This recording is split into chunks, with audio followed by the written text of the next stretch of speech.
निवडणूक आयोग आणि निवडणूक आयोगाच्या माध्यमातून होणाऱ्या मतचोरीच्या मुद्द्याकडे लक्ष वेधणारा हा पॉवर मार्च।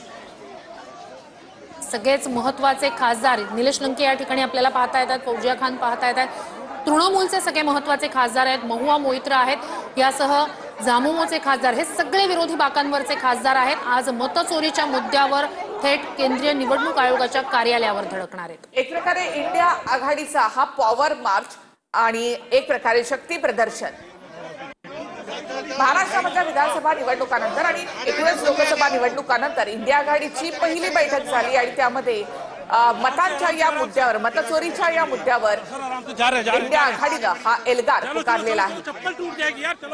निवडणूक आयोगाला सवाल करत इंडिया आघाडीनं हा मोर्चा काढलेला आहे। मतचोरी कशा प्रकारे करण्यात आली हे अगदी point two point Rahul Gandhi यांनी त्या दिवशी पत्रकार परिषदेत मांडलेलं होतं। त्यानंतर सगळ्याच विरोधी पक्षाचे जे खासदार होते, नेते होते, त्यांनी सुद्धा हा मुद्दा जोरकसपणे लावून धरला आणि आता हे सगळे खासदार निवडणूक आयोगाच्या कार्यालयावर धडकणारे। अर्थात निवडणूक आयोगाच्या कार्यालयाचा संपूर्ण परिसरात बॅरिकेडिंग करण्यात आलंय, ठिकठिकाणी मोठा पोलीस बंदोबस्त सुद्धा तैनात करण्यात आला।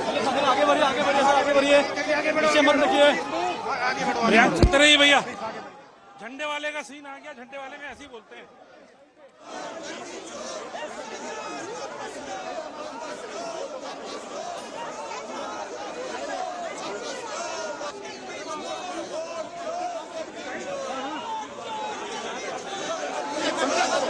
संसदेपासून हा मोर्चा आता निघालेला आहे। इथे दृश्य आपण या ठिकाणी पाहतोय, संसदेच्या आवारामधून हा मोर्चा आता बाहेर पडतोय।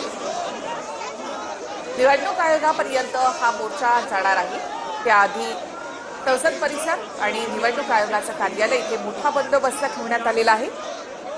निवडणूक आयोग डिजिटल मतदान यादी देण्यास का नकार देतो? निवडणूक आयोगाने सीसीटीव्ही फुटेज मिळण्यासंदर्भातल्या नियमांमध्ये अचानकपणे बदल का केले, असे सवाल या ठिकाणी राहुल गांधी यांनी केलेले आहेत। ही दृश्य आपण पाहतोय, एकीकडे निवडणूक आयोगाच्या कार्यालयाबाहेर मोठा असा बंदोबस्त ठेवण्यात आलेला आहे, बॅरिकेडिंग करण्यात आलेला आहे त्या संपूर्ण परिसरात। दुसरीकडे इंडिया आघाडीचा हा पॉवर मार्च राहुल गांधी आणि इतर महत्त्वाच्या नेत्यांच्या नेतृत्वात सुरू झालेला, विरोधी बाकांवरचे सगळे खासदार या पॉवर मार्च मध्ये सहभागी आहेत। आणि आता संसदेच्या आवारामधून हा मोर्चा बाहेर पडतोय। साधारणतः 1 किलोमीटरचं हे अंतर आहे, मात्र त्याआधीच हा मोर्चा अडवला जाईल असं म्हटलं जातं। तर संसदेच्या आवारातून हा मोर्चा इथून बाहेर पडलेला आहे। ही थेट दृश्य आपण इथे पाहतो। संसद ते निवडणूक आयोगाचं कार्यालय इथपर्यंत 1 किलोमीटरचा हा मार्च असणार आहे। तर मोठा पोलीस बंदोबस्त या संपूर्ण रस्त्यावर, खासदारांची सुरक्षितता आणि त्याचबरोबर हा पॉवर मार्च लक्षात घेता मोठा बंदोबस्त या ठिकाणी ठेवण्यात आलेला आहे। लोकसभा राज्यसभेचे 300 खासदार या मोर्चामध्ये सहभागी झाले। महाराष्ट्रामधून शरद पवार, संजय राऊत, सुप्रिया सुळे या देखील या मोर्चात आहेत। ठाकरेंच्या शिवसेनेचे खासदार देखील या मोर्चामध्ये सहभागी झाले आहेत। इंडिया आघाडीचा हा पॉवर मार्च एक प्रकारे शक्ती प्रदर्शन। लोकसभा निवडणुकीनंतर इंडिया आघाडी विखुरली असं सत्ताधाऱ्यांकडून म्हटलं जात होतं। एकत्रितपणे या नेत्यांची बैठक झाली नव्हती।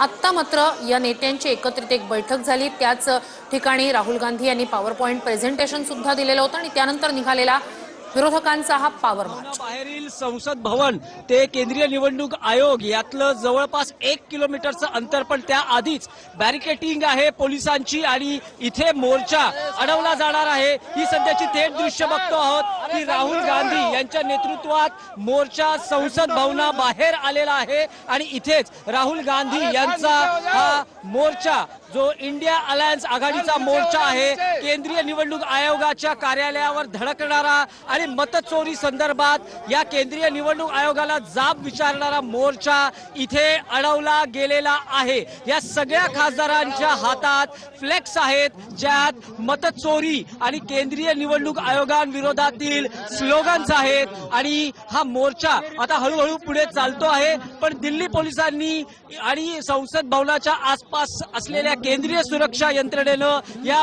मोर्चाला इथे अडवलेलं आहे। इथे लोकसभा आणि राज्यसभेचे मिळून इंडिया ब्लॉकचे जवळपास 300 खासदार मोर्चात सहभागी झालेले आहेत आणि हळूहळू हा मोर्चा या बॅरिकेटिंग्स पर्यंत पोहोचलेला आहे। या बॅरिकेटिंग्सच्या पुढे कोणालाही म्हणजे नेत्यांपैकी कोणालाही जाऊ दिलं जाणार नाही। संजय राऊत आपण पाहतो आहोत, राहुल गांधी पाहतो आहोत, हे सगळे एकत्रितपणे आता या बॅरिकेटिंग्स पर्यंत पोहोचलेले आहेत आणि घोषणाबाजी सुरू झालेली आहे। वोट चोरी नहीं चलेगी, नहीं चलेगी अशी ही स्लोगन्स झळकावली जात आहेत।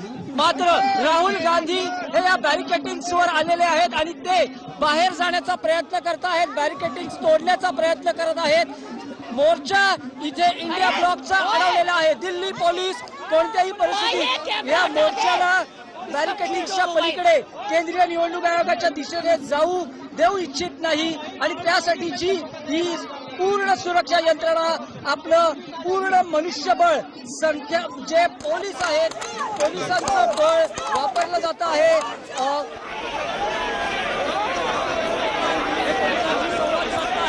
राहुल गांधी आपल्याला दृश्यांमध्ये दिसत आहेत, संजय राऊत दिसत आहेत।